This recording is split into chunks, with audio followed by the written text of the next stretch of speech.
Hello, one and all, and welcome back to the RimWorld Rags to Riches series, my friends. I'm ever so glad to see you back here today. Back once more in our humble little hamlet hotel, where, at the moment, my friends, we currently have a few Thromboian Union tribe people who are actually staying the night, and also paying us a good bit of silver in exchange. Today, we're going to be starting off with a good bit of research into the world of food condiments. This will actually give us access to many different types of condiments like ketchup, mayonnaise, and yada yada yada, but most importantly, it will also give us access to smoke leaf butter. It would seem that most of you think it is a great idea for us to make and sell smoke leaf butter out of our little Hamlet Hotel store here, once we get one created, that is, but it also seems that a good bit of you also think maybe we should roll a few smoke leaf blunts and sell those behind the scenes, so I agree. Now, in the meantime, we're going to be working on a more daunting and tedious task of using up the last of our concrete to finish up a decent road that isn't made of dirt in the area, at least in the southern section of the map, that is, as it's going to take a lot more concrete to finish up the other two parts of the road. Now, something you're probably already aware of is the fact that you can only build up to a certain point in the map unless you use dev mode, which I've decided to do. I know, write your angry comment down below. It was the only way that I could fix this section of the map, unfortunately, but on the bright side, I ended up deleting basically an entire stack or so of concrete, more than what we would have actually spent on it, so I don't know, I think it's even. Now, last episode, I asked you guys to provide me with some mod suggestions that we should be playing with in this series, and you guys are always coming through for the Rat Daddy, so we have a great suggestion here by our friend James Thomas 8389, who provided 3 mod suggestions: Dub's Bad Hygiene, a collector's mod that adds plushies, as well as doormats. Now, I did already have most of these, or at least I was familiar with them and had subscribed to them on the workshop, all except for one that adds plushies. Now, I didn't find a collector's mod that would do this, though I'm sure there is one, so I've ended up adding the Thrombo plushie mod instead. You guys also provided me with a lot of really great suggestions for things that we should build, such as a backdoor kind of black market clinic here, as you can see, as well as a clothes shop in case guests lose their luggage.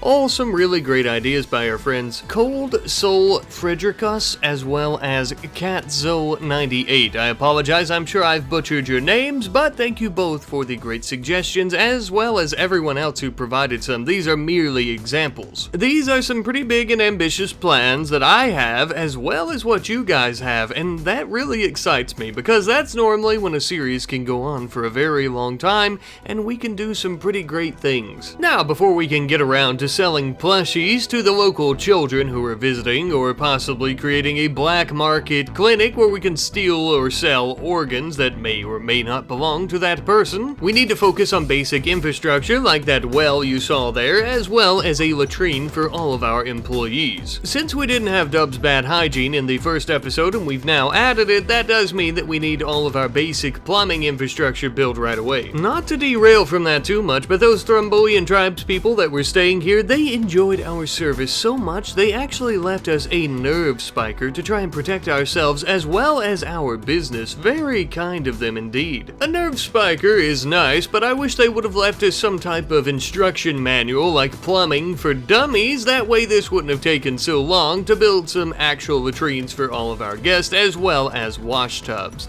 It's kind of primitive compared to the rest of our facilities, but it's better than nothing for now until we get some proper plumbing researched. We would make sure that we designated these as for our guests, and of course our other facilities on the opposite side only for our workers. This will help reduce the chance of any of our visitors and or customers maybe stumbling into our smoke leaf rolling area or possibly a black market clinic. Now that we at least have some form of plumbing in a place where people can actually use the restroom and wash themselves off during their stay here, I began gathering up plenty of resources as I have a very large project in mind. By this point, we had also finished our research into food condiments, so we began going into plumbing as well as modern bathroom fixtures, I believe it's called in the research tree, which will allow us to create some actual water pipes as well as modern toilets and simple showers. Some of our visitors once again ended up leaving us a tip in the form of some gifts, this time around some very dapper hats. This is great, and it also means that we're doing our jobs properly as the owners and employees of these fine establishments, as everyone seems to be enjoying their stay enough to leave behind their own garments for us. Now we begin our big project, something of a retail store perhaps, or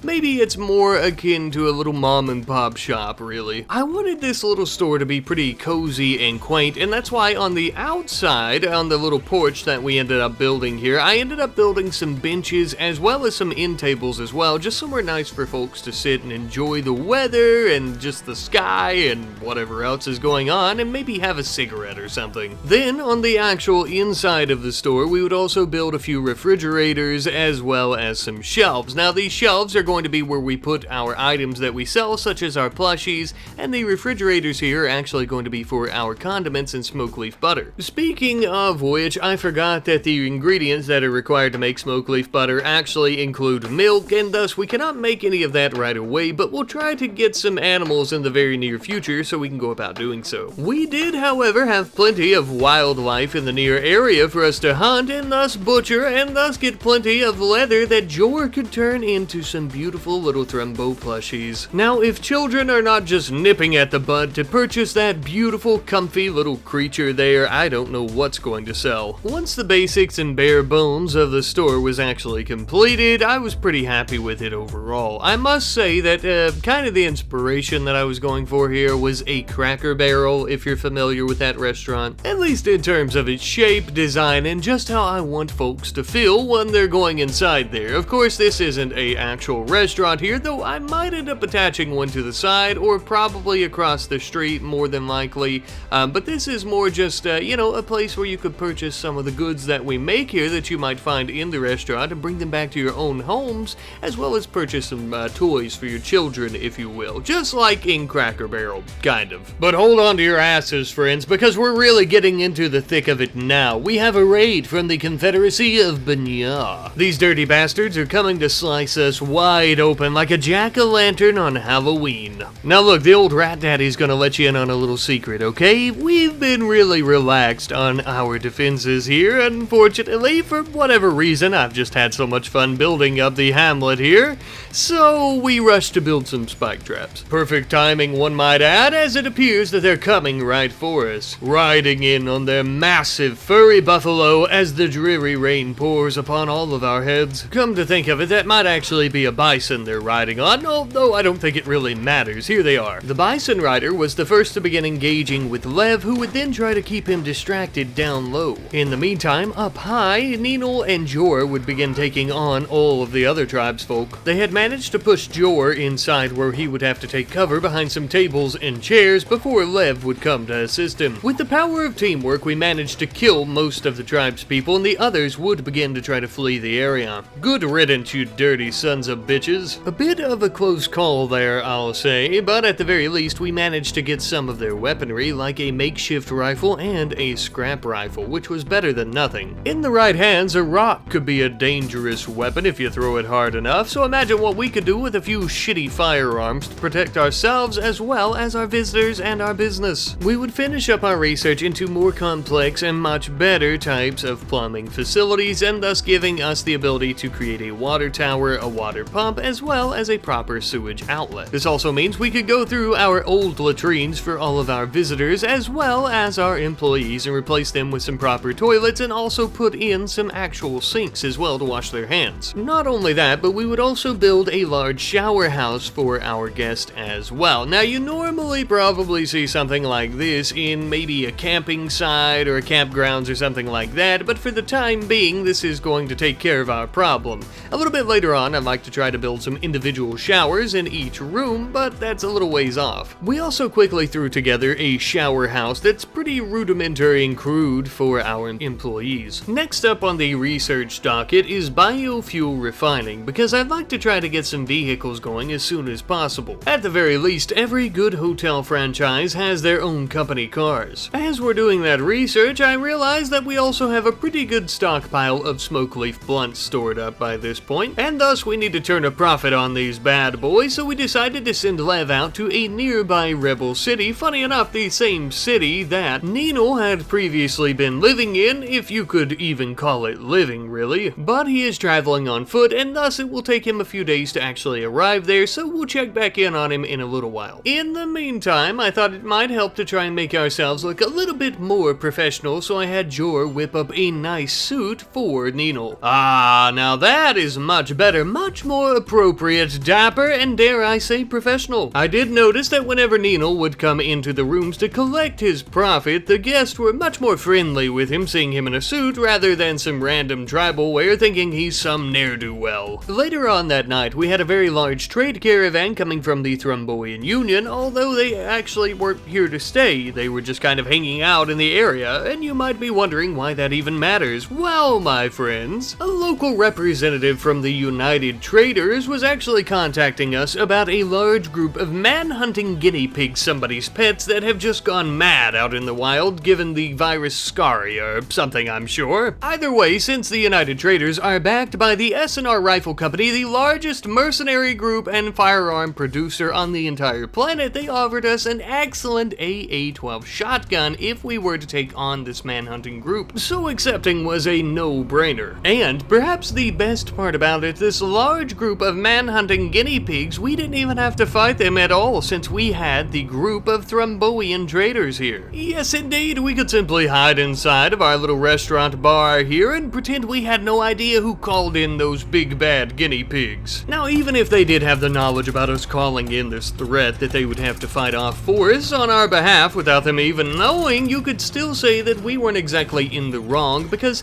if they would have rented some rooms for the night and not have been loitering around, we wouldn't have called in this threat, as it would have caused them to not be enjoying their stay. So whose fault is it really? Not mine. Besides, after they completely obliterated the cute little pets for us, we let them all enjoy their meals in our dining room for free, completely free, so you could call it even. Better than even, really, on our part, because not only did we not have to deal with the threat, but now we also get to chop these guinea pigs up and turn them into floor mats. And the United Traders made good on their promise to give us our AA-12 shotgun of excellent quality a few hours later via transport pod. Sometime later, Lev had finally arrived in the city to do a little bit of trading. The rebels don't mind us selling some smoke leaf, luckily, but we still had to find a United Traders rep. You can normally spot their muscle from a mile away in their green armor and attire, and they normally have a suit on themselves, making them quite easy to pick out in the crowd. Now, every major city, whether they be controlled by the Marshal Service or the Republic of Libertas, i.e. the old rebel coalition, has a representative from the United Traders, which is very handy for us. We ended up trading our smoke leaf blunts as well as a few leathers and other things that we had and began making our way back home, but once again, this process is going to take a while. In the meantime though, back home we were still getting some very hefty tips from the Thromboian Union who was visiting us. Truth be told, they were basically the main source of our income by this point, as their tribespeople, their warriors and whatnot, were the only ones that were really staying here all that frequently. It would seem that this road is a hotly traveled route for them. Nonetheless though, once Lev had finally arrived home, we had brought plenty of silver that we made from our smoke leaf, but we had also brought home plenty of milk as well that we purchased. With this milk, as well as the smoke leaf that we had already grown by the time that Lev came back home, we would be able to make plenty of smoke leaf butter. That way we can add them into the refrigerators here in the store for all of our customers to purchase and enjoy. It very well may just end up becoming our signature item, a bit of a gray area butter in between the law, if you will. With that finally taken care of, we began making plenty of doormats for all of our rooms that people will be staying in, and this was a suggestion by our good friend earlier who actually suggested the mod, as these doormats will prevent the rooms from getting all that dirty and thus prevent us from having to clean them all that often. We had also finally finished up our research into biofuel refining, now giving us the ability to begin working on some basic vehicle research, which we would now begin unlocking several different types of vans and cars and yada yada. I also also wanted to take some time to try and expand the industrial section of our little hamlet here, where everyone's going to be working and our employees are actually staying, by building something of a warehouse,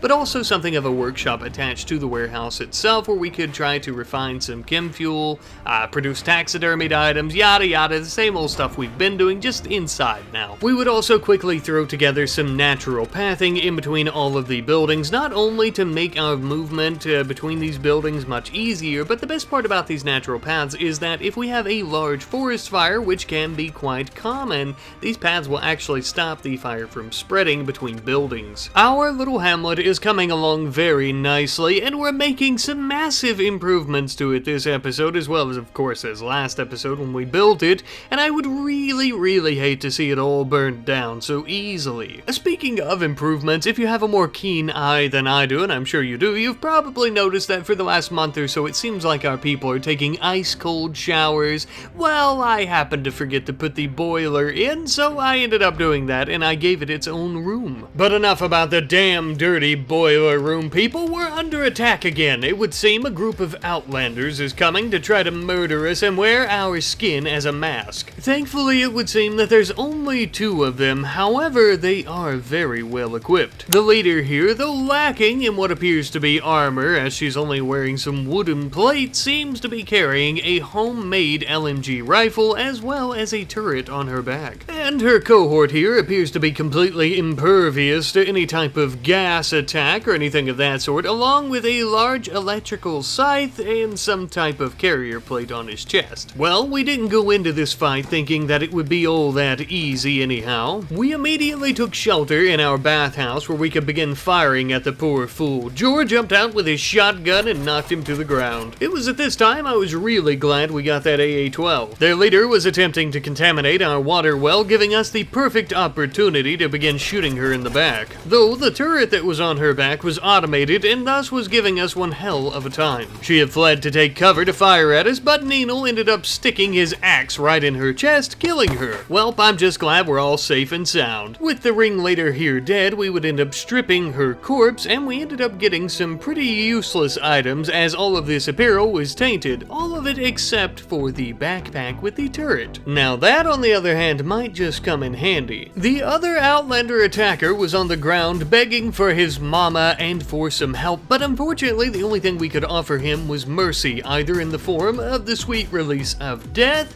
or in the form of employment. We ended up choosing the latter, and underneath of Blom's large gas mask was a beautiful mane of hair, but make no mistake, he is indeed a feller. As we take a better look at his skill set here, you can see as to why I was interested in giving him a form of employment, as he is really good at social, and he will be our gourmet chef of the entire hamlet. I also wanted to mention that I ended up giving Jor the turret backpack, as he is our head of security, and technically our only security officer on site at all times. Speaking of Jor, he also finally finished up our research into solar panels, which we started working on after we got done with basic vehicles. I think I forgot to mention that, but now we have solar panels. These will really help us out with our power production, as recently our wind-powered turbines have been a little bit spotty, to say the least. We also threw together a quick chain link fence around this section of the premises. This way we don't end up having any raiders coming through this area and thus damaging our solar panels. They can still shoot through, but they won't be in this area causing us to shoot the panels. With that taken care of though, I wanted to create something of a speakeasy, something of a black market, maybe little store in the mountain here, something inconspicuous. The perfect place not only to store and roll up our smoke leaf, but you know, for any eager beavers perhaps from the Marshall settlements who have never even tried the substance, who may want to purchase it, or maybe someone who is quite fond of it. To be honest, as long as we make money on it, I don't really care. We're done with the rags, baby. Time for the riches. I then also spotted a naked man that was sleeping in our shower hall for the guests. We had sent Jor in to kick the bum out. We had no idea why he was showering in here, but that's when he let us know that he actually only has 12 silver to his name. And since this is all the money that he currently had, he wouldn't be able to purchase one of our $20 beds for the night. Now, most other hotel owners might say, oh well, he's got to sleep outside in the trash bins, but Neil knows what it's like to do that, and he would prefer nobody have to go through that. And thus, where some see an issue, we see a chance to be kind. We would end up building some much smaller rooms that would only cost 10 silver, which is actually the minimum amount based on what I can tell given the mod. Again, these rooms are incredibly small, quite frankly just about as small as they can get, and they are extremely simple, but these are beds nonetheless. And I mean, look at him, look how happy he is to be sleeping safe and sound in an actual bed. Oh, and also he gave us some silver. But later on into the night, in a nearby forest, we ended up having a man-hunting pack of wolves coming right for us. Nino and our employees would meet them out in the street, turning this road into a battlefield. The wolves were tough as nails, and as they continued coming forward, they began pushing us further back into our little town. Oh boy, I really hope we're not disturbing our guests.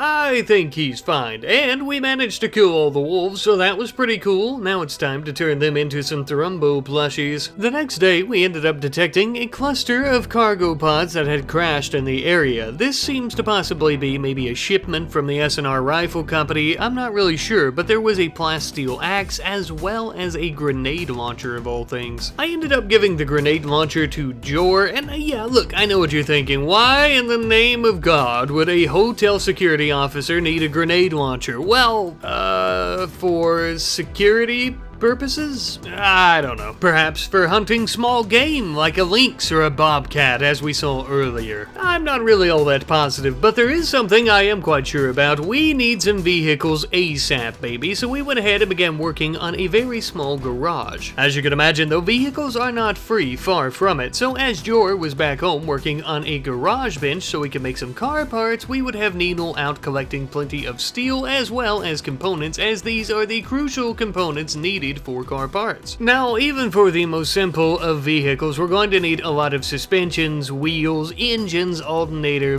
all of that stuff, which is going to take a very long time, and that's why I'm happy to announce in the meantime we're going to be making some money as we have a group of RimWorld Marshal Service soldiers visiting. No doubt they've been sent out by their government on some type of top secret important mission of sorts, which is great because that also means that their government is funding their little trip here, as well as their meals and their room and board. I also noticed that they had brought a mech along with them. We were a little bit skeptical of this murderous machine at first, but it seemed pretty docile for the most part. At the very least, I suppose our facility and or business will be very well protected for the next few days. Jor took a particular interest in vetting these new arrivals to our facility, which is of course his duty as our head of security. Makes sense. Oddly though, he had a particular interest in one of the soldiers who seems to be the leader known as Gasolina. Rumor has it, once upon a time she burned down an entire rebel camp, killing all the occupants inside, and thus how she got her little nickname, a story that she was actually quite boastful about. I bet the rebels would love to get their hands on her. Well, whether or not somebody gets to cash in on that sweet bounty is not up to us, nor is it any of our business. I just hope they enjoy their stay. For the meantime, we're going to be creating our very first truck. Though it is a very simple model, it will make hauling from the hamlet to other cities and settlements to sell our goods such as our smoke leaf that much easier. Initially I wanted to use a garbage truck, but apparently it's a complex vehicle and we'd have to do a lot more research to get that completed, so I'm not gonna bother for now, but maybe later on. I just think a garbage truck or something of that sort would be a very covert vehicle for selling smoke leaf. Speaking of which, Lev is going to go ahead and load some of that up and head out to a nearby rebel settlement to do a little bit of trading. I also want to mention that if you guys have any name suggestions for our vehicles, feel free to leave that in the comments section down below, and I'll get around to choosing a name for the truck as well as any other vehicles we end up having. Lev would end up arriving back home the next day with 409 silver. This wasn't exactly a large lump sum, to be sure, but it was a decent amount, at least for what we had. After we arrived home, the soldiers that had been staying here decided that they were ready to leave, and unfortunately they were awfully disappointed by their stay and don't plan on returning returning again. Now, I think this may have been because Jor took a little bit too much of an interest in them, though I can't be sure as to why he was bothering them so much with talk and questions,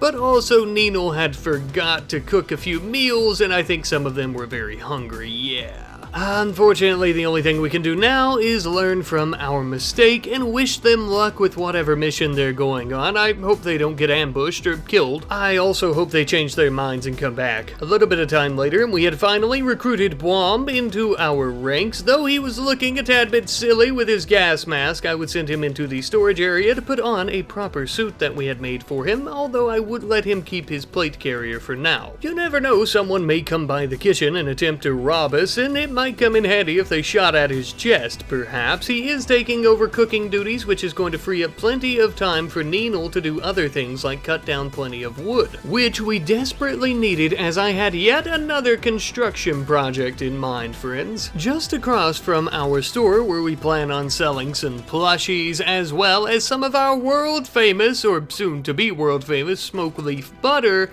I am actually going to be building something of a kitchen and or diner akin to what we currently have, but much better. Now, in terms of its size and seat availability to the tables, I'd say it's actually fairly similar, but the flooring is much nicer. I did go with some log walls. I think I should have probably went with some fine walls, but I was essentially trying to stick with an identical match to our little store that's across the street. We can always change them later on, though. Regardless, though, the location is really the prime reason that we're wanting to try to move it, as this is going to be on the eastern side near all of the actual rooms where people are going to be staying, instead of the western side where it previously was, with more of the industrial stuff and where our workers and everyone are going to live and grow crops and yada yada. But with that, my friends, I am fairly content with all the significant progress that we've ended up making in today's episode. We've added an entirely new store, an entirely new dining room slash restaurant. We've built our very first vehicle. We've built a few smaller, newer rooms, and of course we've